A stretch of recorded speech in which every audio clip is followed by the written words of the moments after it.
নমস্কার দর্শক বন্ধুরা, লক্ষ্মীর পঞ্চমেঞ্জনে আপনাদের সবাইকে স্বাগত জানাই। আশা করি আপনারা সবাই ভালো আছেন, আমিও ভালো আছি। আজকে একটা নিরামিষ পদ নিয়ে চলে এসেছি, একদম নিরামিষ। দেখুন, এখানে আদা, কাঁচা লঙ্কা, টমেটো বেটে নিচ্ছি। এখানে আমি মটরের ডাল ভিজিয়ে নিয়েছি, বেটে নেব। ঝিঙের একটা পদ তৈরি করছি।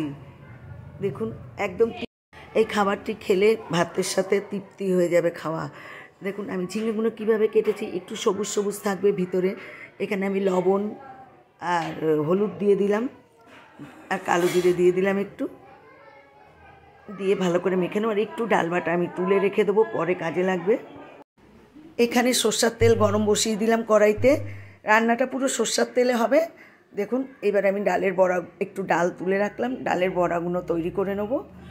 ডাল বাটাটা পরে লাগবে। এবার আমি ডালের বড়াগুলো ছোট ছোট আকারে ভেজে নিচ্ছি। দেখুন, এরকমই ছোট ছোট ভাজবো। সব দিয়ে দিলাম কড়াইতে। একটা অনুরোধ, ভিডিওটি টেনে দেখবেন না, পুরো ভিডিওটা দেখবেন। এবার আমি উল্টে পাল্টে দেব।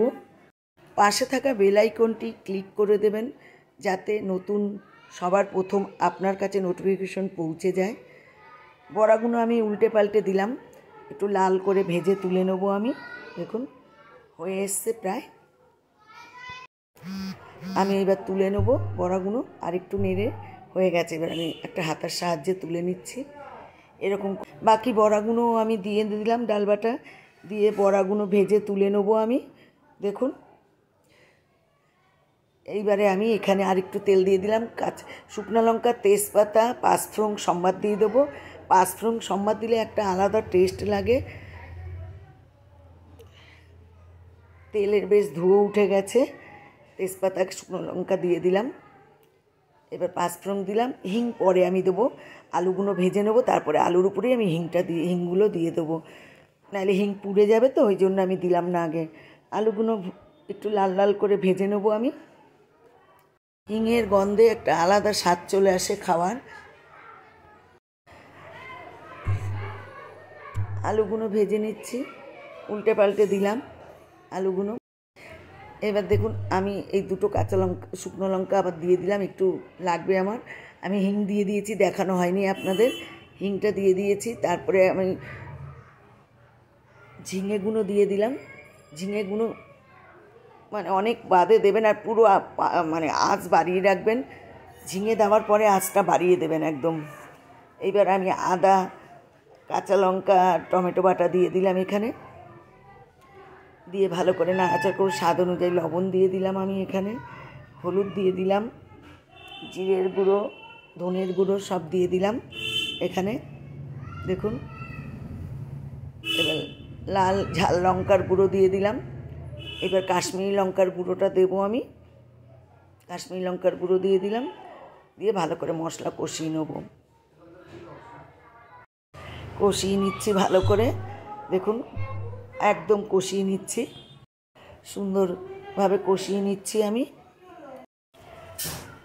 আমার কষানো প্রায় হয়ে এসছে, একটু জল ছেড়ে দিয়েছে। ওই ডাল বাটা আর শিলনোড়া ধোয়া জল আমি দিয়ে দিলাম, দিয়ে ভালো করে কষিয়ে নিচ্ছি। দেখুন,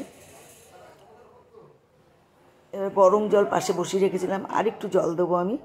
গরম জল দিয়ে দিলাম, কেননা বড়া দিলে জল টেনে নেবে অনেকটা। ফুটে উঠেছে, এবার আমি বড়াগুলো দিয়ে দিলাম।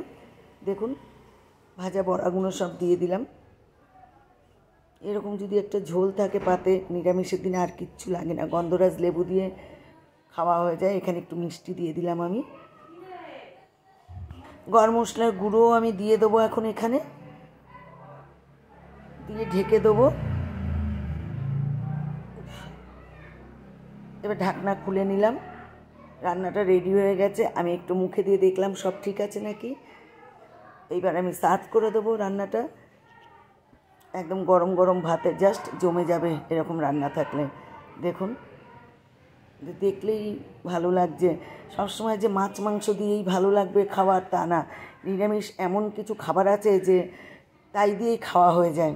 ভিডিওটি যদি ভালো লাগে লাইক, কমেন্ট, শেয়ার, সাবস্ক্রাইব করে পাশে থাকবেন। ভালো থাকবেন, সুস্থ থাকবেন। নমস্কার।